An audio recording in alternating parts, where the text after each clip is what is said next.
Love protects. Love does not tarnish people's image. It always trusts. It always hopes. And always perseveres. He said, of all these things, love never fails. You know, if I speak all the prophecy and move all the mountain, and I have no knowledge to know all mysteries, he said, but if I don't have love, I'm nothing. In other words, if you don't have love, you still fail. So you have faith, but the faith is not working by love. He said, but one thing, anytime you go by love, there's one thing love will always do. Love never fails. In other words, you will never get to that point in your life where you regret walking in love.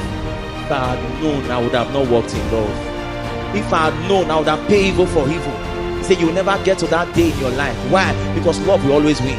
He said, so love never fails. But where there are prophecies, there will cease. Where there are tongues, there will be stilled. Where there is knowledge, it will pass away. But there's one that will endure forever, which is what? Love.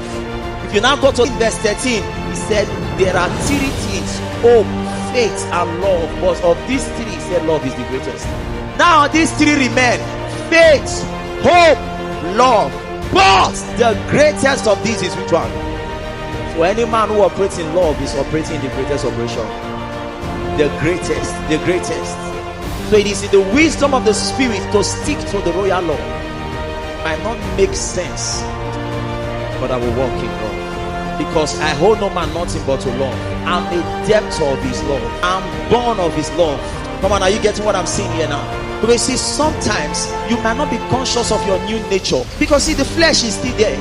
Sometimes you just feel like, they own me. Hey, sir, it's not they owe you. No, we no man after the flesh. You used to be so. But if any man is in Christ, he is a new creature. All things have passed away. Behold. Come on, I'm a new man in Christ.